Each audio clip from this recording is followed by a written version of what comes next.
जिंदगी में रास्ते बना बनाए नहीं मिलते, जिंदगी में रास्ते बना बनाए नहीं मिलते, उन्हें स्वयं बनाना पड़ता है। मंजिलें यूं ही नहीं मिलती यारो, उन्हें मेहनत से हासिल करना पड़ता है, उन्हें मेहनत से हासिल करना पड़ता है। धन्यवाद।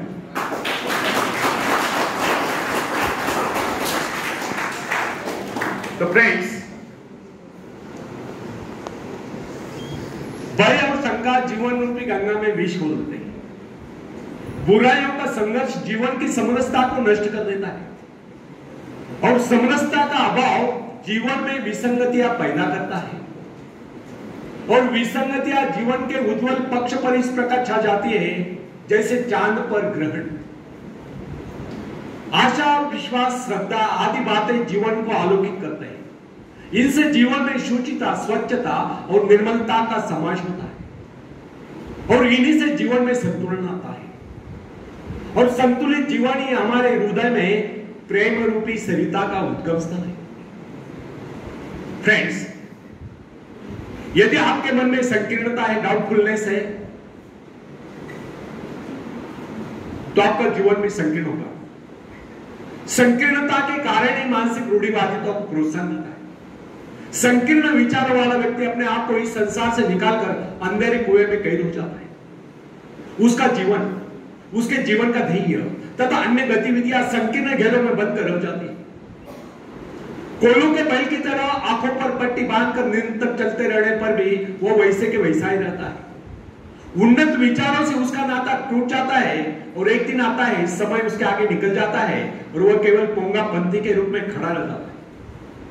इसलिए हम विचारों की समृद्धि पर जोर देते हैं, भीतरी शक्तियों की जागृति पर जोर देते हैं। दुनिया में सब कुछ है और वह सब आपके लिए है, किंतु आप उठे तो सही, उसे प्राप्त करने का प्रयास तो करें। कोई ऐसा कार्य करे जो रचनात्मक और सृजनात्मक हो। फ्रेंड्स, सृजनशील व्यक्ति के मन में ही सृजनशील विचार आते हैं। यही विचार उसे समृद्धि को ले जाते हैं। नई कल्पना के अभाव में वह कभी सफल नहीं हो पाता। सृजनशीलता ही सफलता की पहली सीढ़ी। सृजन का उद्गम उसी व्यक्ति के मन में होता है जिसका हृदय मुक्त, स्वच्छंद, निर्मल। निर्धनता और असफलता का मुख्य कारण मन की संकीर्णता है। संकीर्ण मस्तिष्क में नए विचार नहीं पनप सकते और नवीन विचारों के रहित व्यक्ति सफलता की सीढ़ियों तक नहीं पहुंच सकता। मलिनता की समाप्ति और सृजनात्मक प्रतिभा को बढ़ावा देने से ही सफलता और सुख का जन्म होता है। बंदरिया की भांति मरे हुए बच्चे को छाती से चिपटाए रहने से कुछ नहीं होता। इसलिए विचारों में नवीनता लाने का प्रयास कीजिए। जब विचारों में नवीनता आएगी तो कार्य में सृजनात्मक बदलाव आएगा, जीवन शैली बदलेगी, तब भाग्य स्वयं बदल जाएगा। जो व्यक्ति समझते कि वे परिस्थितियों तथा सामाजिक असमानताओं के कारण निर्धन है, वे गलत समझते हैं। ऐसे लोग अपने भीतर झांक कर नहीं देखते कि हमें क्या कमी है। वे स्वयं का आत्मविश्लेषण न करके दूसरों पर दोषारोपण करते रहते हैं। सच्चा वास्तविकता तो यह है कि समृद्धि गुणों का वर्णन करती है, वह हेराफेरी से कभी प्राप्त नहीं होती।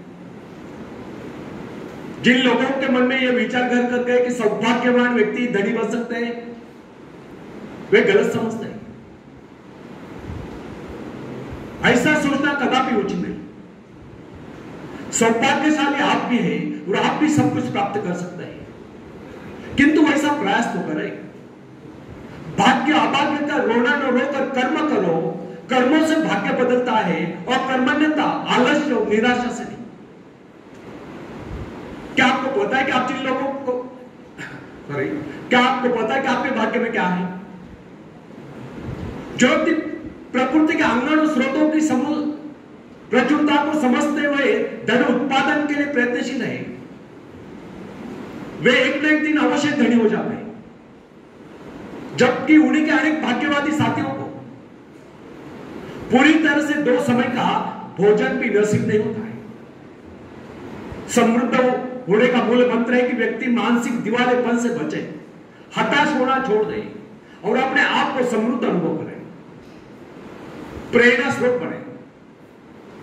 या मैं एक ऐसे व्यक्ति का जिक्र अवश्य करना चाहूंगा जिसके मन में कई लेश मात्र किसी बात के लिए अविश्वास नहीं। उसने अपने जीवन में अच्छे बुरे अनेक प्रकार के उतार चढ़ाव देखे, परंतु उसे अभी तक संसार की प्रत्येक वस्तु में विशिष्ट रुचि थी।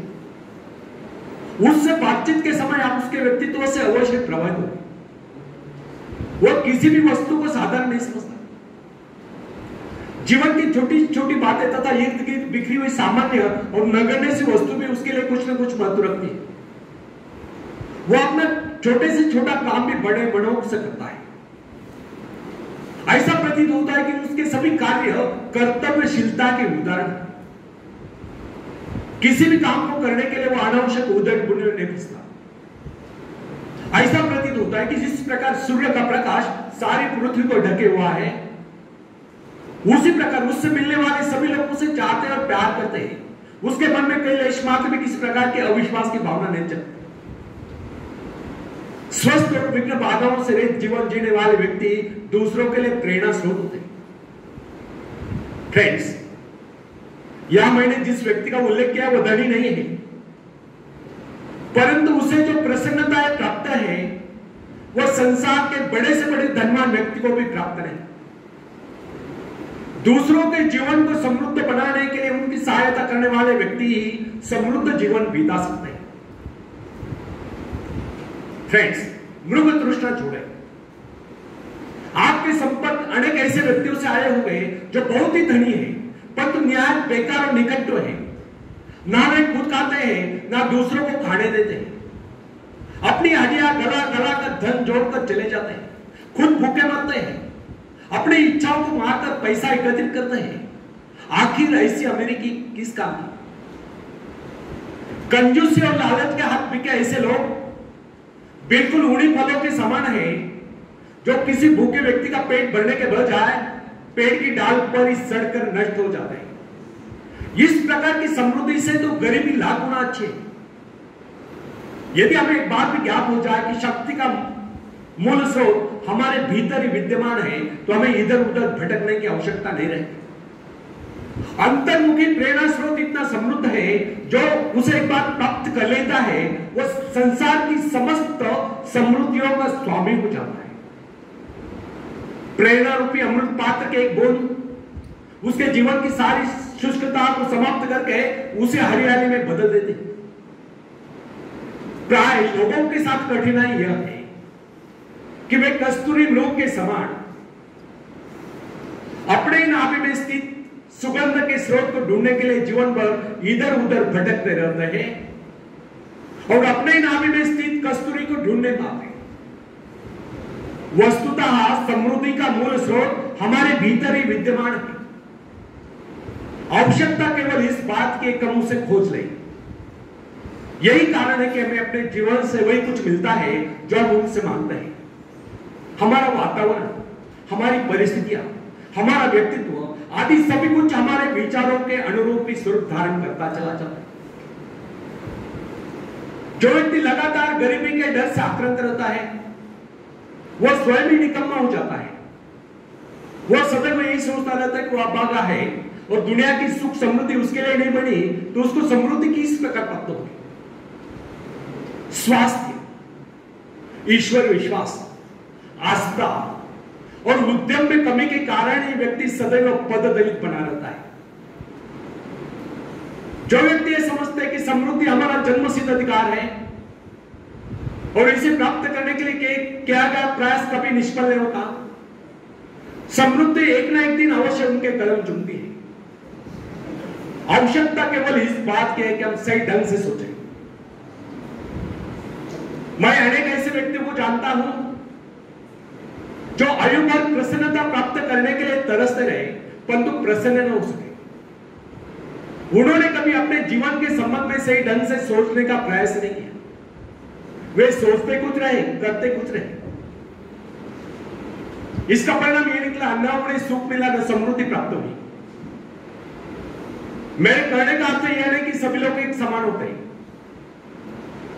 निश्चय कुछ लोग जन्म से ही हंसमुख और उदार होते हैं, जबकि अन्य लोग जन्म से ही चिड़चिड़े, कायर, क्रोधी लोभी और कमजोर होते हैं। इतने पर भी अपने व्यक्तित्व का निर्माण व्यक्ति स्वयं कर सकता है। सहृदयता एक ऐसा सद्गुण है जो व्यक्तित्व के छोटे मोटे अवगुणों को ढांप लेता है। फ्रेंड्स, उठो, कर्म करो, पाओ। स्वयं को हीन भावना से मुक्त कीजिए और इस रहस्य को भली भांति जान लीजिए कि प्रकृति के भंडार अनंत है। ईश्वर हम सब की देखभाल करता है। उस सृष्टि के निर्माता के पास किसी चीज की कोई कमी नहीं। हम उसकी संतान है, उसकी सारी संपत्ति हमारी है। हमारा जन्म इसलिए हुआ है कि हम अपने जीवन को गौरवशाली बनाएं। मनुष्य इस सृष्टि का श्रेष्ठतम प्राणी है।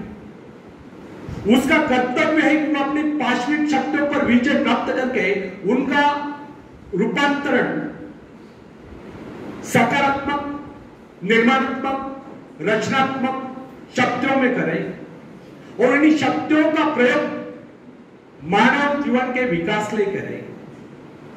इन विनाशकारी तत्वों का सही ढंग से नियंत्रण होने पर ही संसार से गरीबी और भूखमरी समाप्त हो सकती है। सृष्टि निरंतर विकास की ओर अग्रसर है। वह विकास की योजनाओं पर चल रही है। काम करने वाला या कभी भूखा नहीं लगता। फिर सुकर्म करने वाले व्यक्ति को कमी किस बात की? समृद्धि आपके व्यक्तित्व की देन है। भाग्य अभाग्य से उसका कोई लेन देन नहीं। अपने व्यक्तित्व को सुधारिए। सफलताएं, सुख, समृद्धि, खुशियां स्वयं चलकर आपके पास आएगी और आप कामयाबी के शिखर पर होंगे। आखिर में एक शेर मैं सुनाता हूं। तुम उड़ सकते हो मुक्त आकाश में, तुम मुक्त आकाश के पंछी हो।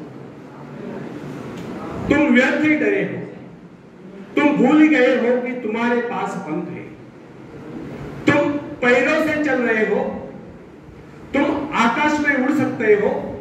थोड़ा फड़फड़ाओ ताकि तुम्हें एहसास हो जाए। ध्यान सिर्फ भरोसा पैदा करने के लिए है। तुमने कुछ खोया नहीं। तुम सिर्फ भूले हो कि अपने पास पंख है, अपने पास पंख है। धन्यवाद।